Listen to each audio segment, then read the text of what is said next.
two anchors. It's going to be interesting. That's okay. We'll pull it out. You're going to carry me? Yeah. Yeah, that's what's going to happen.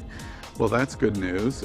We wish Tony Lima, who was going to anchor with you and I tonight, got into a car wreck this afternoon, but he's fine. It wasn't his fault, but he is completely fine.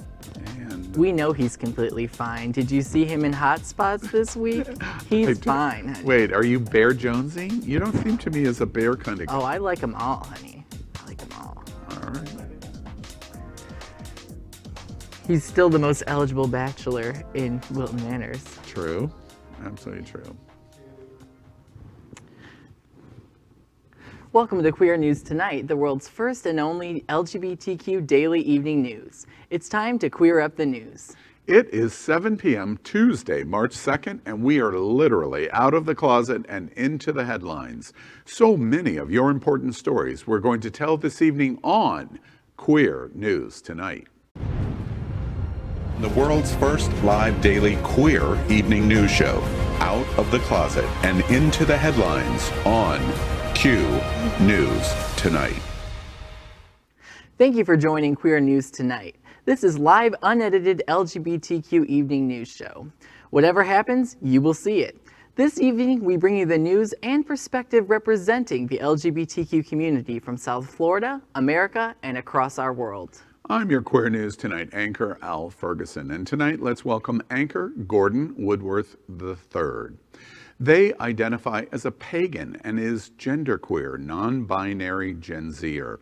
They are currently a data entry and triage specialist at the nonprofit organization Broward House, a not-for-profit social services organization with nearly 30 years of providing services for our community impacted by HIV and other chronic health challenges.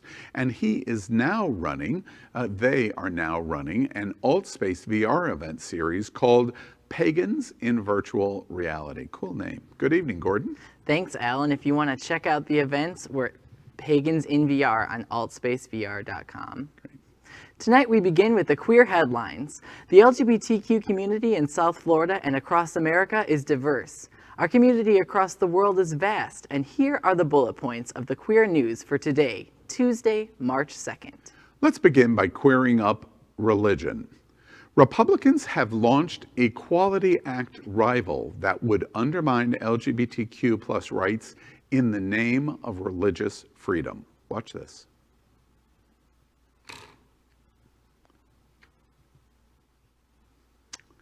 Well, is not going to pass and leaves an opening for the Fairness for All Act. Because it's so hostile towards religious freedom.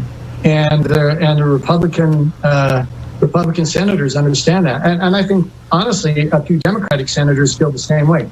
The Equality Act passed the U.S. House last week, but has an uncertain future in the Senate. It gives LGBTQ civil rights protections, but critics say the Equality Act does not do the same for persons of faith and religious institutions.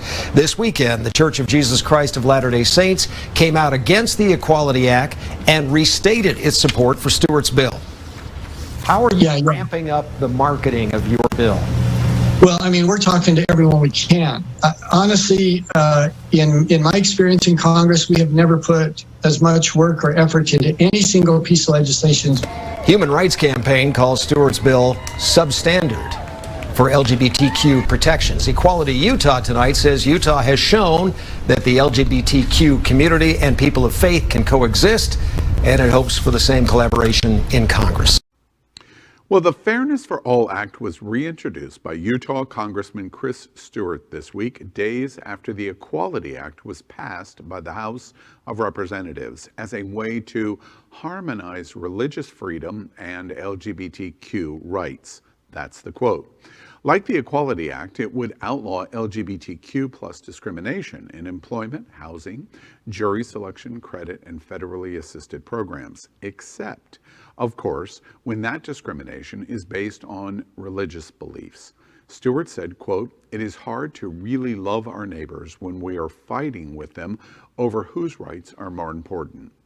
This country can accommodate both civil liberties for LGBTQ individuals and religious freedom. We have wasted enough time, energy, and money fighting over who deserves which legal protections. It is time to define the federal protections for our LGBTQ and religious friends and neighbors." End quote. The Fairness for All Act promises to build on LGBT+ protections in federal, state, and local law while simultaneously preserving the Religious Freedom Restoration Act, which enshrines the First Amendment right of religious freedom. This means small business owners and faith-based charities, such as shelters and foster care agencies, would be free to refuse LGBTQ+ people if they feel their existence runs contrary to their conscience and beliefs. The bill also protects the tax-exempt status of religious organizations, colleges, and universities, allowing them to, quote, uphold their religious standards, unquote, without losing funding. The Fairness for All Act has already 20 Republican co-sponsors and the support of the Mormon Church, the Seventh-day Adventist Church, and multiple other faith advocacy groups. The Human Rights Campaign called the legislation deeply dangerous, warning that it would create a substandard protections for LGBTQ+ people. The organization stated, quote, "The Fairness for All Act is anything but fair, and it certainly does not serve all of us. It is an affront to existing civil rights protections that protect people on the basis of race, sex, and religion, and creates new substandard protections for LGBTQ people with massive loopholes and carve-outs, and upends critical federal programs that serve children in need. This legislation is deeply dangerous for many reasons, mainly because it would erode protections that already exist for people based on race, sex, and religion, rolling back protections that have been on the books for decades. It would expand the number of places and situations in which lawful discrimination could occur," end quote.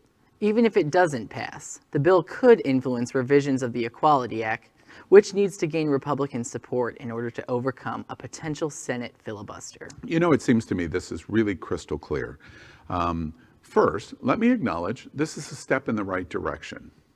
Many of the congressmen and Republicans that are suggesting this are at least acknowledging our existence and trying to balance our LGBTQ anti-discrimination efforts and combining it with their religious protection beliefs. That's a step in the right direction, but it's not far enough. This exact same argument was used in the 1950s and the 1960s in white churches in America.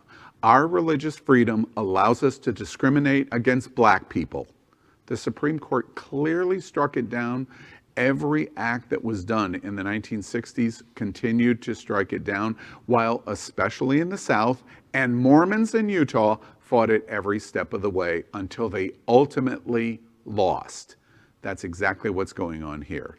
Your religious justification to discriminate does not supersede anti-discrimination in and of itself. And what happened in civil rights already proves it. I think you hit it right on the head. We decided this when we decided Brown versus Board of Education. This would create a separate but equal system.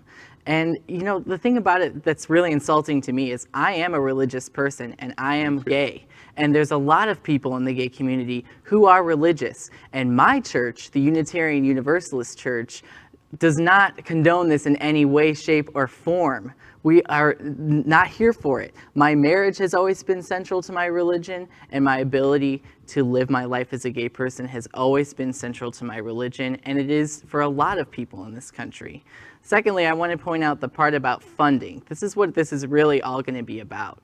These organizations want to have the freedom to discriminate without losing any funding from the federal government because of religious exemption. My thing about this is the federal government doesn't recognize a religion. We do not have a state religion in this country.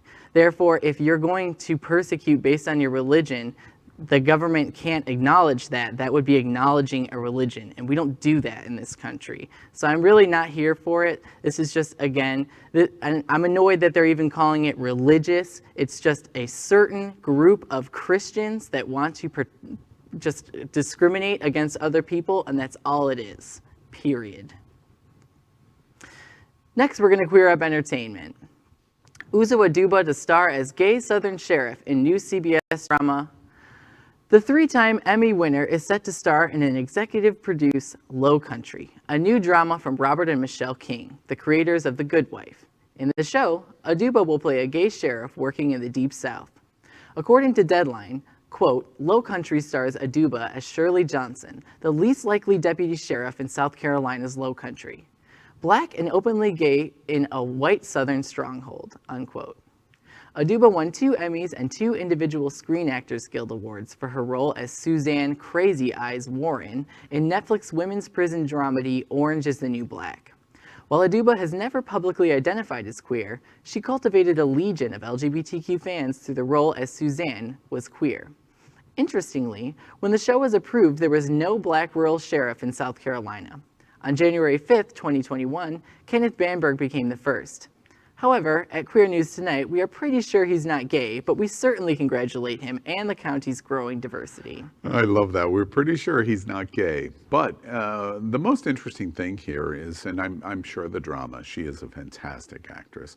I'm sure the drama will be great. I just think it's so interesting that when this premise was pitched to be a new drama on television, the concept of a gay black woman in rural South Carolina as the sheriff was a controversial, cutting-edge concept. And since that pitch, which is probably 2 to 4 years ago, today in January, completely fulfilled what the premise of the show was. The only difference is not gay and not a woman. But it's an interesting situation of progress that we're watching in America. It's sad that there's only one. I would call that a token. I wouldn't call it diversity. So I'm hoping that they're going to continue to grow in that regard. But I'm interested in shows like this. There's some other ones that Netflix has produced this year, like Ratched, for example, where you have a area of the world, and in that case, a time in the world where diversity isn't celebrated or represented, especially in positions of power. And now we're seeing this kind of alternate reality where it is being represented. And this is, to me, a good sign. It's a slow movement towards change. We can start thinking of diversity in different positions, especially ones of authority. Okay, well, let's queer up gay culture. With Nude Males photographer Ron Amato, he explores gay sexuality and nature. At Queer News Tonight, we are committed to bringing you gay culture, including writers, authors, artists, photographers, and more. Tonight, we introduce you to Ron Amato. His photography has been part of the LGBTQ plus visual landscape for more than a decade through publications like The Advocate and Out magazines. It's likely you have been moved by his work if you've seen it. It may have turned you on or spurred you to buy something or encouraged you to visit someplace or to get you outside or to learn more about an artist or photography itself. As a professor at the Fashion Institute of Technology in New York City, he's influencing the next generation of photographers. Out Travelers collaborating with Amato on an exclusive retrospective of his work with Male Nudes, unveiling smaller collections throughout the week before revealing a 75 photo gallery mid-career reflection on the work that continues to fuel him. The collaboration focuses on male queerness and destinations like New York, Provincetown, Italy, Germany, Turkey, and more.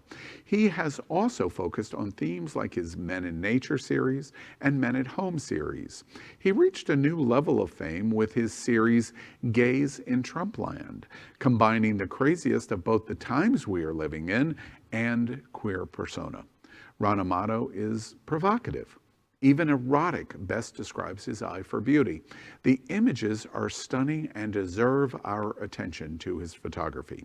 We invite you to his social media, but especially to his website, ronamato.com, to see his gay, culturally significant work. That Males in Nature one really sang to my pagan heart. I love that. I want to see more of this. I love erotic art. I feel like gay erotic art is really great specifically because it pushes the boundaries on many different levels. And this is one of these things that I think in America we need to see more of. It's just a naked body. It's normal. It's not porn. It's art. and everybody has a body. Let's get used to it. We don't have to be so puritanical about all of our beliefs. You know, interesting to me, two things that strike my fancy is, of course, travel. I'm a world traveler, and his reflections, especially in Italy, of Venice, Tuscany, the Amalfi Coast, I think are quite beautiful in his travel experience and photography. The other thing that I think is super interesting is gays in Trumpland. I love LGBT and gay creativeness in the arts to combine a world-ending event going on around you and then turning it into something beautiful, which is what he did in Gays in Trumpland. Beautiful. Well, next we're going to queer up South Florida. Hunter's Nightclub Gospel Sunday Brunch fundraiser for SunServe's Florida AIDS Walk. Who doesn't like a good gospel Sunday brunch? And my Southern Baptist upbringing tells me Gordon's pagan soul needs some saving. Well, a grand one will take place Sunday, March 14th, and it is for an amazingly good cause. One of South Florida's most important LGBTQ community 501c3 nonprofits, SunServe, will host the event. SunServe serves our community for HIV and health services, trans support, and more. The event is called Revival, a moment to celebrate our soul. The brunch and show will be a fundraiser for SunServe's participation in the upcoming Florida AIDS Walk. And this event is so important because I know that Al needs to answer the call of love as a Unitarian Universalist. I know this. And the Revival is just the ticket. More importantly, your participation is a donation that receives a generous dollar-for-dollar match by one of America's greatest LGBTQ community supporters, AHF, or the AIDS Healthcare Foundation. This means every dollar you donate will be matched by AHF for SunServe. Revival will be held through generous sponsorship by Hunter's Nightclub and Wilton Manors. Your $15 ticket will get you a brunch entree and the amazing show. Revival is hosted by legendary entertainer Sean Palacios and the very popular drag queen Missy LePage. Incredible live performances will include the soulful sounds of Lenora J. and a Wilton Drive favorite, including mine, Antonio Edwards. Also performing will be pop violinist Stephen Neal, who played This Is Me from The Greatest Showman to famously drown out Wilton Drive Trump protesters as they were chanting hate on Wilton Drive. Other guests are still to be announced. Revival is rounded out with SunServe's new Director of Development, Terry Dyer. The event promises to be a highlight of March and is sure to be financially important for SunServe. Tickets are just $15 and doors open on Sunday, March 14th at 2 p.m. You can see more details and get your tickets at sunserve.org/brunch. Don't miss it. Who doesn't need a good revival? Yeah, I think it's a great idea. I love the theme of it, and anything to save your soul, Gordon, as a pagan is worthwhile. I'm going to have to take you to brunch. Well, my soul doesn't need saving, but I will say after that story about religion, I love that this is happening because it shows that amongst the gay community, some of us are religious, and it's really important to be working for the causes that we care about, and religion does inspire that. And, you know, to me, I think of, I went to church this week, I don't know about you, Al, for the one who needs to be saved, and in church, one of the hymns we were singing was, "We are a gentle, angry people," and I really think that this event kind of speaks to that because we are trying to act up and change things and do good for our community. You know, just one additional thought, since you've called me out so viciously on my church participation. Gordon, I don't know if you are aware, but I'm at church almost every single day. It's called Sunshine. I was going to say, we're at church right now. Right, exactly. That's it. Okay. Next, we're going to queer up the USA. The nation's biggest evangelical child welfare group OK's LGBTQ parents.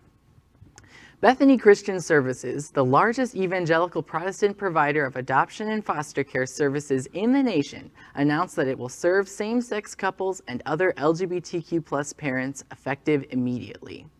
The announcement came in an email sent this week to about 1,500 Bethany staffers around the country. Chris Paluski, Bethany president, said, quote, "We will now offer services with the love and compassion of Jesus to the many types of families who exist in our world today. We're taking an all-hands-on-deck approach where all are welcome," unquote. The policy was approved unanimously by Bethany's board in January. Bethany, based in Grand Rapids, Michigan, had for some time refused to place children with LGBTQ+ people, and in 2007, it adopted a position statement asserting that, quote, "God's design for the family is a covenant and lifelong marriage of one man and one woman," unquote. Even before that, there was an unspoken understanding that staff members were supposed to refer LGBTQ+ people to other agencies. Nathan Bolt, Bethany's Senior Vice President for Public and Government Affairs, said, quote, "Bethany was ready and Christians are ready," unquote. The new policy stops short of approving same-sex relationships, but it states, quote, "Christians of mutual good faith can reasonably disagree on various doctrinal issues about which Bethany does not maintain an organizational position," unquote. Bethany is not affiliated with any individual denomination, but has generally an evangelical Christian worldview.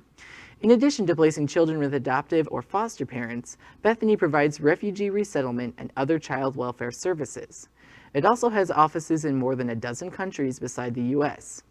There's been mixed reactions in the evangelical community, including a negative statement issued by the Southern Baptist Convention. Bethany has a board member, Suzanne Jordan, said, quote, "We recognize there are people who will not be happy. We may lose some donors, but the message we're trying to give is inviting people alongside of us. Serving children should not be controversial." You know, I love this story because we've reported at Queer News Tonight so many times about Pat Robinson and Franklin Graham and all of the negative evangelical stories that we've done. This is a big story. If you, to the community, if you've not heard of this organization, they are a major player, business player in adoption and family services. And they were very anti-LGBT in 2008 based on religious grounds. We've done a lot of religion, it seems, tonight in the show, and they're a reflection of what the new cutting edge of evangelical Christians are going to be, which is an acceptance. I don't have to agree, but we're also not going to disagree or harm you. This is a new cutting edge philosophy that evangelical Christians have in America, and it's moving more and more every day. See, I would like to think that there's just some great awakening happening amongst evangelicals and they're starting to support the gay community, but I think this is entirely utilitarian. There's not enough parents out there to adopt these kids, and if you're turning away gay couples just for that, there's going to be a lot of kids that are going to go unadopted. And I think that's really what this is about. And I'd also like to point out, I'm not surprised that a church like the Southern Baptist Church, a church who historically used the Bible to say that white people were superior to black people and all other races, I'm not surprised that this church is out here doing this. And it just, I know it's controversial for me to say, but this is an organization that we shouldn't support in any way, shape, or form. We should be supporting what Bethany's doing. It's obviously the future. All right, well, next let's queer up the world. The United Kingdom's first LGBTQ plus retirement community has been given the green light to open in 2021. Now, no jokes from you, Gordon, but could this be the future in America? Tonic Housing, that's the name of the company, has been awarded a $8 million loan from the Mayor of London to purchase 19 properties in Vauxhall, right outside of central London. This will become the United Kingdom's first provider of queer-affirming housing for older LGBTQ people. Sales for the property are due to start in the spring, with residents expected to begin moving in this summer. Sadiq Khan, the Mayor of London, said he is proud to support Tonic in creating the United Kingdom's first LGBTQ plus retirement community through the Greater London Authority's Community Housing Fund. Khan said, quote, "London is an open, diverse, inclusive city, and I am delighted to see these long-held plans come to fruition with the help of this loan and my community-led housing hub. Older Londoners deserve to be able to enjoy their later years in comfort and security, surrounded by a thriving, supportive community," end quote. Anna Keir, CEO of Tonic Housing, said, quote, the organization is making history by realizing a long-held dream in providing a safe place for LGBTQ plus people to live well in a community where they can be themselves and enjoy their later years, end quote. Keir promised that the London project will be just the first of many retirement communities. Doesn't that sound like the best retirement ever? No straight people? That sounds great. That's what I want. Build one of those here. Gordon, you likely have never been to the Villages, but I have been to the Villages Looking for your next apartment? Okay, hundreds of times. It's the largest retirement community in the world, and most people do not know they have an LGBT club. It's not a gay-only, LGBT-only community, but they have a gay club in the Villages, in this retirement community, that has 3,000 members. It's a growing trend. And the LGBTQ community, we like the bars. When you're a Gen Zer, you like activities with your Gen Zer friends. It's true for seniors too. And I beat you to the jokes, so there. Well, that is our queer headlines for today. Let's catch up next on the LGBTQ news surrounding COVID-19 with our special segment called Quarantine Quickies. Tonight we report on the devastating effect coronavirus has had on the American and worldwide LGBTQ community in total cases and deaths. Tonight, more than 2,052,000 LGBTQ Americans have contracted COVID-19, and more than 36,900 LGBTQ Americans have died from coronavirus. As of today, more than 76,899,000 total doses have been administered in the United States. That's our COVID-19 news for tonight. Next, we report that Happening Out Television Network helps support our LGBTQ community. An example is Sunshine Cathedral, the world's largest queer church here in Fort Lauderdale. We are broadcasting from our permanent set in support of that partnership. The network broadcasts the largest LGBTQ religious broadcast in the world, with more than 30,000 watching every Sunday at 10:30 a.m. Eastern, and it's totally live. We encourage you to tune in. Our campaign of sponsorship proudly supports Sunshine Cathedral is My Queer Church. Watch this.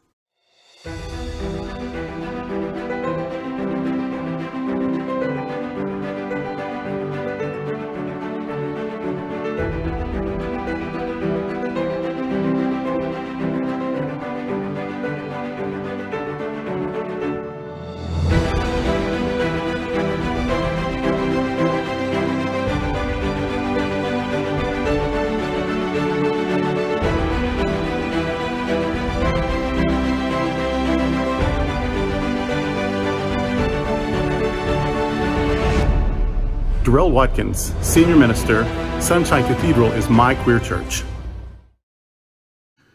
Well, we'd also like to thank our set designer, Concepto Modern Living, here in Fort Lauderdale, for making this set in this amazing queer church campus possible. Finally, we thank Queer News Tonight's hotel sponsor, Best Western I-95 Fort Lauderdale. This is the closest and best choice to the famous Wilton Drive, and our hosts and guests stay at this LGBTQ ally partner. We encourage you to stay here when visiting South Florida. Well, next, let's welcome you to Q's Q&A on LGBTQ health and pandemic. For nearly a year, this segment has been unique in America, answering your LGBTQ community questions about our unique health needs. We are proud to have Queer News Tonight health anchor Dr. Howard Grossman with us. He is an American pioneer in medical HIV medical treatment. And he was the executive director of the American Academy of HIV Medicine. He is a nationally recognized medical expert and proud member of our LGBTQ community. Before we move to the questions, Dr. Grossman, what are your thoughts over what you saw in the health news this week for our community? Well, I think we saw a number of things, Al. I think one, we see new vaccines moving forward. We saw the conditional approval of the Johnson & Johnson vaccine this week. I think it's a game changer for rural communities where they may not have refrigeration or freezers for people, for some of these things where people are going to be going 100 miles out to vaccinate people. Having that is going to be very helpful. We see some other vaccines moving to approval as well around the world, which I think is great and ramping up. Um, so I think those are good things. We've seen the expansion in a number of states of the ability to get vaccines to people with underlying conditions that put them at increased risk. That was good news. On the other hand, I think we've had some, worrisome news, some of the new variants that are popping up around the world. Viruses are very sloppy; they mutate all the time, and we've seen a couple of variants that are, I think most people know about the British variant that's more infectious, but I think we're seeing from Brazil variants that are not only more infectious, but that get around some of the vaccines. I mean, of course, in Brazil, they pretty much all have only the Chinese vaccine, which was not nearly as effective as some of the other vaccines developed in the West. But there's some worrisome developments there. Howard, breaking news this afternoon, the Texas governor is lifting the mask mandate and all of the restrictions that were in place in Texas, including all 100% in any, if you were having a sporting event, it could be 100% seating. What do you think about the breaking news? It's going to be implemented next Wednesday. Every mayor of the 10 largest cities in Texas have come out loudly against it today. But from a medical standpoint, any quick thoughts about what the governor's done? I mean, no surprise. I mean, look at Governor Abbott and his attorney general. I mean, look what they just did in the winter storm. They don't care about the people they serve. They care about the politics, and they think that this is going to help them overcome the disaster of what they did during the storm when people being still without water. So if they were really worried about health, they would be acting on that, not blaming windmills, for example. Sorry. I think Dr. Fauci has spoken out strongly about this, that this is exactly not the time to relax the standards, that we are seeing a decline in hospitalizations and new infections, so things are working. For people to go out there now, I mean, really, 7% of the population has been vaccinated. I mean, we are not anywhere near the kind of levels we need to where people will be protected, and they're already predicting that we're going to see rises in the spring, even if you kept things in place. Yeah.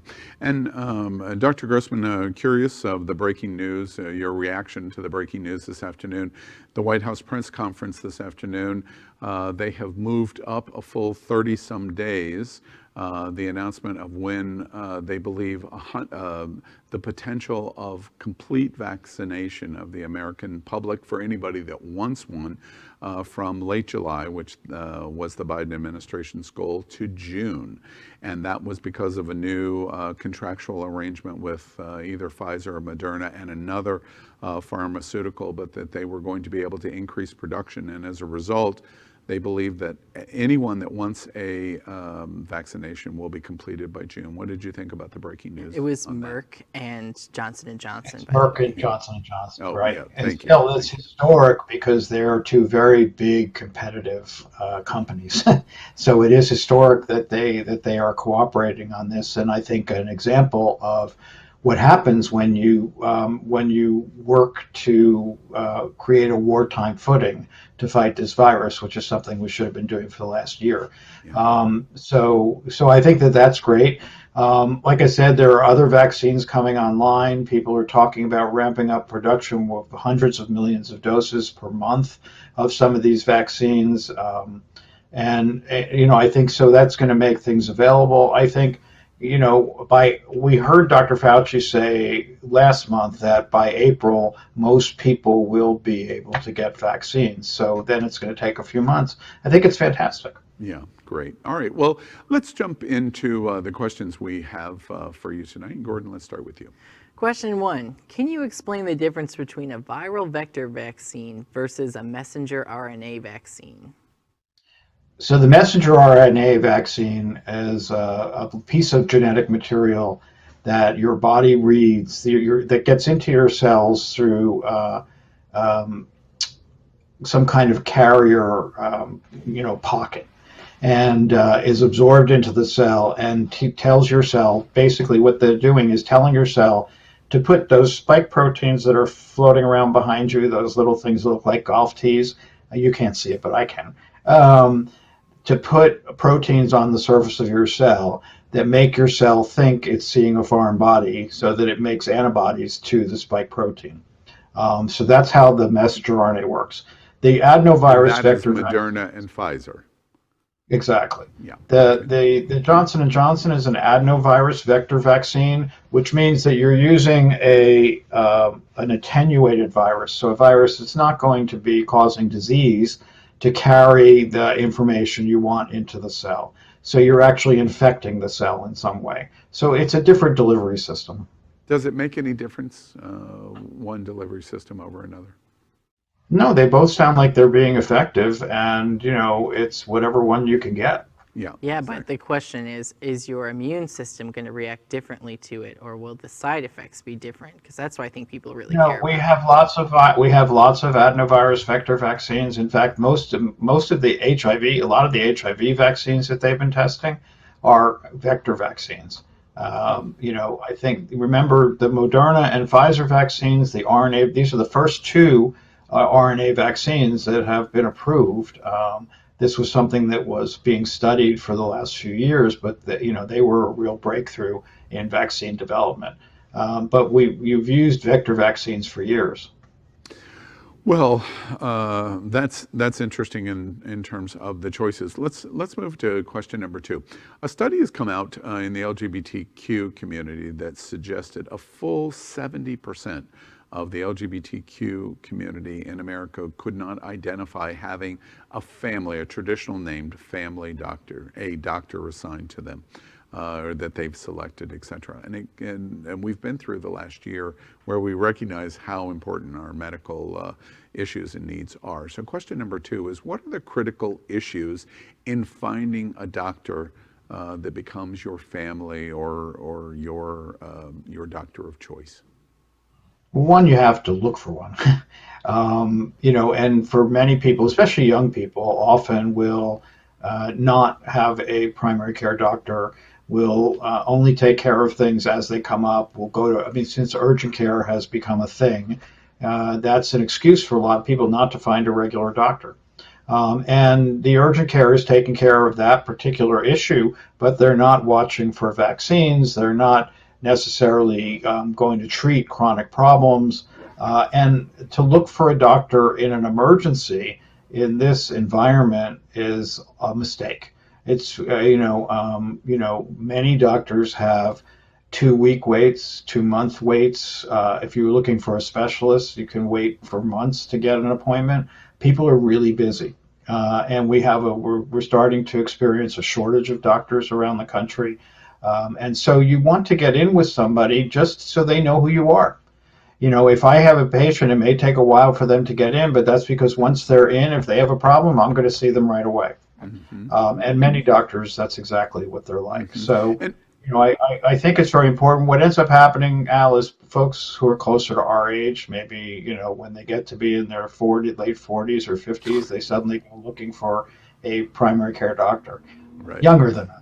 Well, don't you think it's also that we can't afford to see a doctor? And I wanted to bring that up. Dr. Grossman, what do you think about the, really from my standpoint, it looks almost historic that they've opened the exchange and they're going to give 3 more months for you to go into the government medical exchange. What do you think about that? I think that's historic. That, really there should be year-round enrollment. I don't understand why there's an enrollment period. I never did. I think people should be able to sign up for insurance all year, especially for the Affordable Care Act. I do think that many people suddenly realized how exposed they were this year. And realize the need to be in with somebody, there are limitations to the Affordable Care Act, but it's the best we have right now for many people. It's still not like affordable. You said, a lot of people can't afford care, there are, depending on income, there are ways where people can get Affordable Care Act. with even paying very little, paying subsidy. And a lot of it also depends on what state you live in. You know, states like Florida that didn't expand Medicaid leave a lot of people in the lurch. You know, states that did expand Medicaid are able to accommodate a lot more people. Yeah, yeah. The bottom line is, regardless of what the circumstances are, you should investigate it because it is historic in terms of reopening the door for healthcare. Right, and finding a gay-friendly provider, I think, is very important. Finding, you know, certainly there are places you can search for providers. Lists of them, like GLMA, which used to be the Gay and Lesbian Medical Association, now it's GLMA, promoting LGBTQ health. You know, if you go on glma.org, there's a doctor search database. You can find PrEP by going to PrEP Finder, which is a website.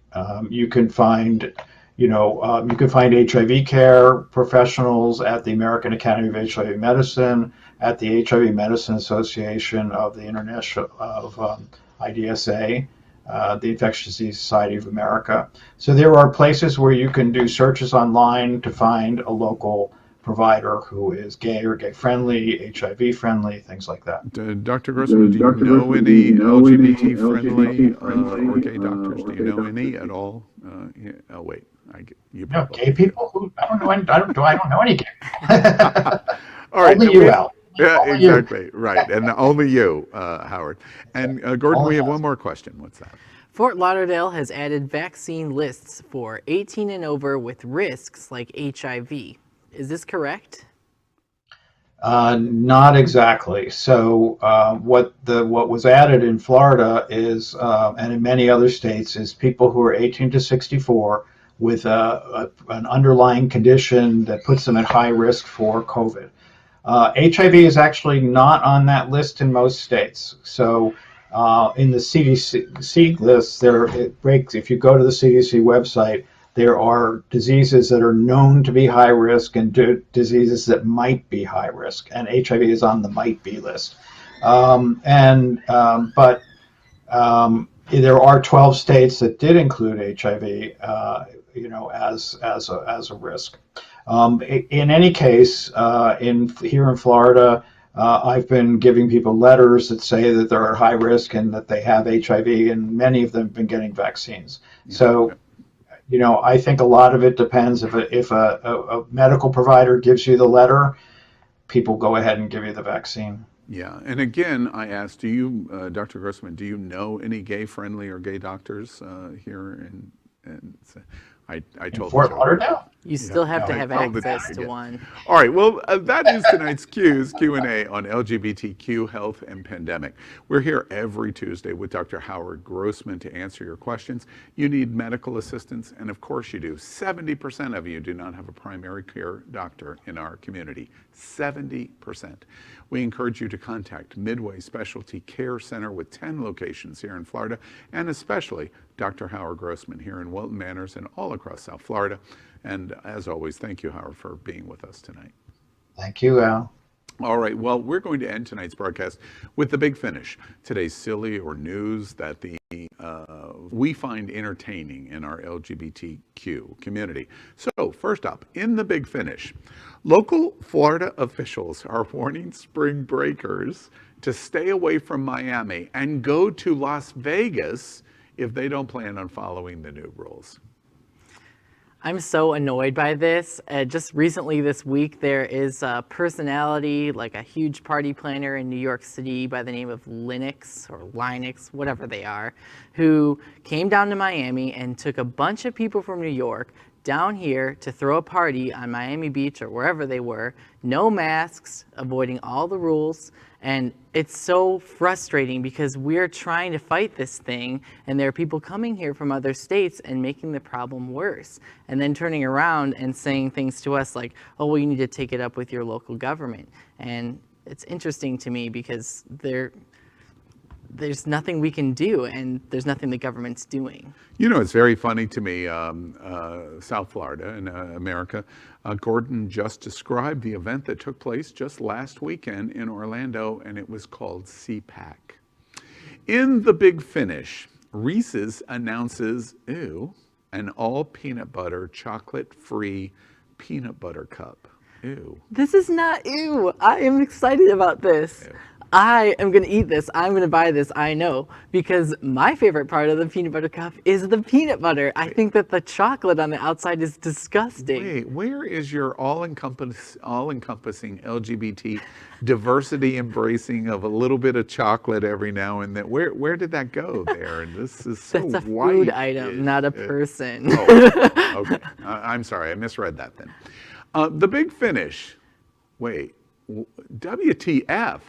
Trump, Melania, they were vaccinated for COVID at the White House in January and never told anyone? How is this possible? First of all, look at that shit-eating grin. I'm so glad he's out of the White House. Jesus. But no, getting a vaccine in the White House very publicly wouldn't go really well with your narrative of that the coronavirus isn't a big deal and that anybody can survive the coronavirus and you don't need a vaccine because it's just a flu.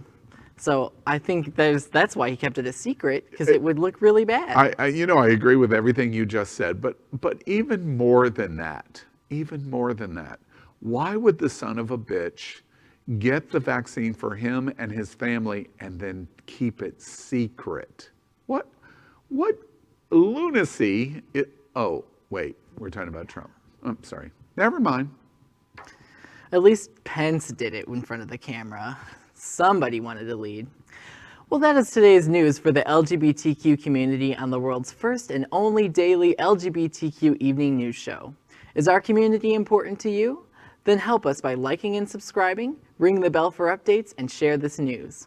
We're the only television live video news that is out of the closet and into the headlines, and we need your support. I'm your anchor, Al Ferguson. And I'm your anchor, Gordon Woodworth III, and we will see you daily and tomorrow night at 7 p.m. Good evening.